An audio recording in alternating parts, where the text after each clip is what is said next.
Welcome back, everyone. It's time for our keys to the game presented by your neighborhood Ford store. All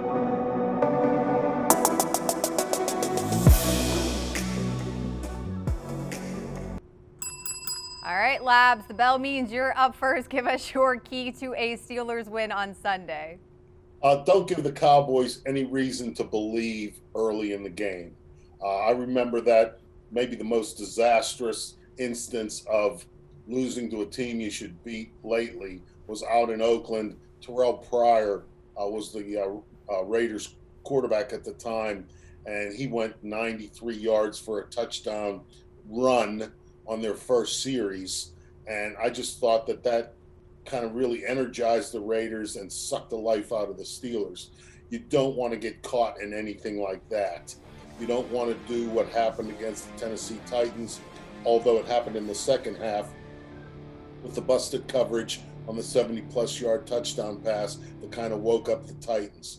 You don't want to do what Lamar Jackson did in the game in Baltimore last week, throw a pick six on your first third down play or second snap of the game or whatever it was.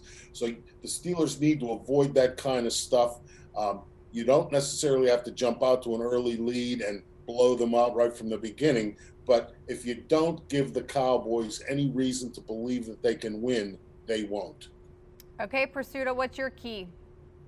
I'm gonna leave it at keep doing what you've been doing. And what I mean by that is I think a game such as the one the Steelers are going to play against Dallas is won or lost to a large degree on the Wednesday, Thursday, and Friday, the preparation that's either done or not done during the week. And I think this Steelers team is taking preparation. I think it's taking coaching. I want to go back to that Ravens game one more time. Beforehand, you heard Mike Tomlin say, got to protect the football, can't turn it over. These guys punch the ball out. You know, it wasn't just the usual hyperbole. The Ravens in general and Marlon Humphrey in particular punched the ball out of receivers' hands better than anybody I've ever seen. So what did you see from the Steelers? You saw James Conner and Juju Smith-Schuster running with two hands on the ball. Catch it, cover it up, get what you can. We're not losing this game because we're going to let them force turnovers. Even the one that they pried away from Chase Claypool, he had two hands on it.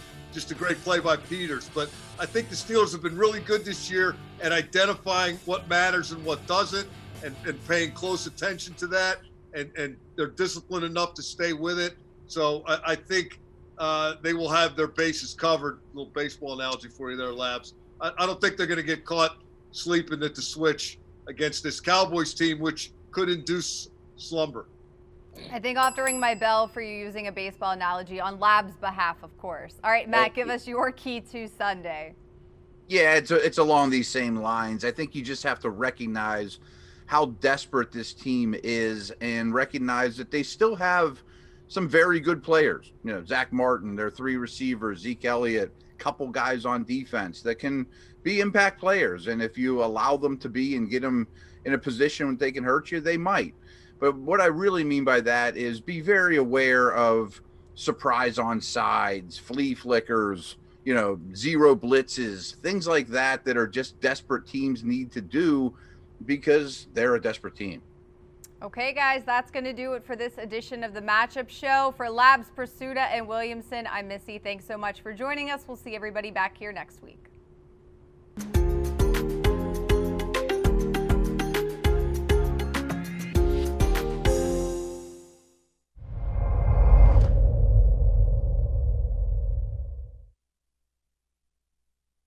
What's up, Steelers Nation? It's James Conner. Welcome to the Pittsburgh Steelers official YouTube channel. Make sure you subscribe to our channel to stay up to date on everything going on in the Steel City. Thanks for being the best fans of football. Here we go.